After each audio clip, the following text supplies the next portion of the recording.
of the film Bandmailam, starring Harsh Roshan and Sridevi. First things first, cinema చూసాక నా opinion చెప్పాలంటే నచ్చలేవండి. Story లైనే చాలా outdated ఉంటుంది.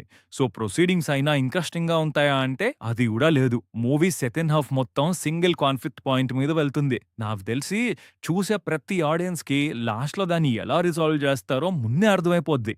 అసలేంటది? Cinema కథేంటి? ఏం బావున్నాయి? ఇవన్నీ డీటెయిల్ రివ్యూలో మాట్లాడుకుందాం. కథ విషయానికొస్తే ఒకే రోజు పుట్టిన బావమరదళ్ళు. పుట్టగానే మొగుడు పెళ్ళాలు అని ఫిక్స్ అయిపోతారు.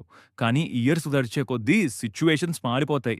హీరోయిన్ వాళ్ళు రిచ్ అవ్వడం, మన హీరో కనీసం 10థ్ కూడా పాస్ అవ్వకపోవడం, హీరోయిన్ ఏమో డిస్ట్రిక్ట్ ఫస్ట్ వచ్చేసి బీటెక్ కంప్లీట్ చేయడం, మనోడు ఊర్లో ఫంక్షన్స్‌కి బ్యాండ్ కొడుతూ తిరగడం జరిగిపోతాయి. సో ఇలాంటి సినారియోలో ఆ బావమరదళ్ళు పెళ్లి చేసుకున్నారా?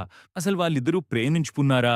ఆల్రెడీ రిచ్ అయిపోయిన హీరోయిన్ వాళ్ళ ఫాదర్ ఈ పెళ్లికి ఎలా ఒప్పుకున్నాడు? హీరో బ్యాండ్ స్టార్ట్ చేసి సక్సెస్ అయ్యాడా అనేదే స్టోరీ. సినిమా స్టార్టింగ్ సీన్స్ నుండే మూవీ అంతా ఎంటర్‌టైనింగ్ జోన్‌లోనే ఉంటుంది అని ప్రిపేర్ చేసేస్తారు. హీరో బ్యాండ్, వాళ్ళ గ్యాంగ్, వాళ్ళు చేసే కామెడీతో ఎంటర్‌టైనింగ్ గానే వెళ్ళిపోతుంది. కానీ ఈ స్టోరీ చెప్పడం వెనుక ఉన్న మెయిన్ ఉద్దేశం బావమరదళ్ళ మధ్య క్యూట్ లవ్ స్టోరీని ఆడియన్స్ ఫీల్ అయ్యేలా చేయడమా?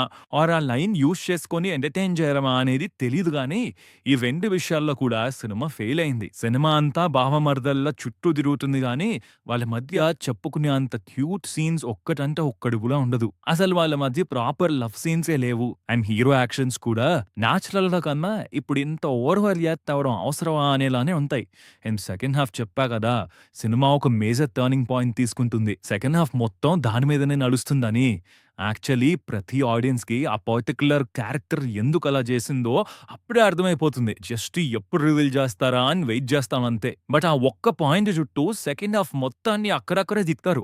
కాసేపటికి ఏంటసలు మూవీ కదలట్లేదు, ఎంతసేపు లాగుతార్రా బాబు అనే ఫీల్స్ వచ్చాయి. ఆ ఒక్క పాయింట్‌తో అంత ల్యాగ్ చేసేసరికి పని చేశాక వచ్చిన కాన్సిక్వెన్సెస్‌కి ఆ క్యారెక్టర్ తీసుకున్న అంత పెద్ద డెసిషన్ వెయిట్ తగ్గిపోయింది. ఫైనల్లీ క్లైమాక్స్‌లో ఎందుకలా చేశారో రివీల్ చేసినా కూడా ఆ పాటికే ఇంట్రెస్ట్ పోయింది. ఇలాంటి లవ్ స్టోరీకి మెయిన్ ఏంటో తెలుసా?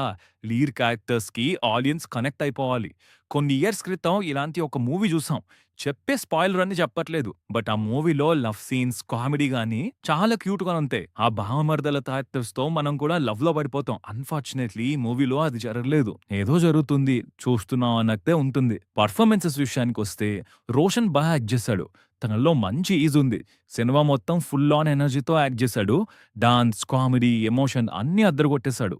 బట్ ఇంత హైపర్ ఉండే క్యారెక్టర్స్‌తో పాటు కొత్త స్టోరీస్ అండ్ క్యారెక్టర్స్ కూడా ఫ్యూచర్‌లో చేస్తే నెక్స్ట్ లెవెల్‌కెళ్ళిపోతాడు. శ్రీదేవి కూడా డీసెంట్ పర్ఫార్మెన్స్ ఇచ్చింది. డాన్స్ బావుంది. Coming to writer and director Satish గారు, మనం చాలా సార్లు చూసిన ఒక ఓల్డ్ స్టోరీ లైన్ పిక్ చేసుకున్నా కూడా సినిమాని ఎంటర్‌టైనింగ్‌గా చెప్పడానికి మంచి మంచి క్యారెక్టర్స్ క్రియేట్ చేసుకున్నారు. బట్ అవి జస్ట్ ఫ్యూ ప్లేసెస్‌లోనే వర్క్ అయ్యాయి. బావమరదళ్ళు స్టోరీ పిక్ చేసుకున్నారు కాబట్టి వాళ్ళ మధ్య love scenes or emotions audience connect అయ్యేలా చూపించుంటే బావుండేది. అది జరగలేదు. ఓవరాల్‌గా అయితే మూవీ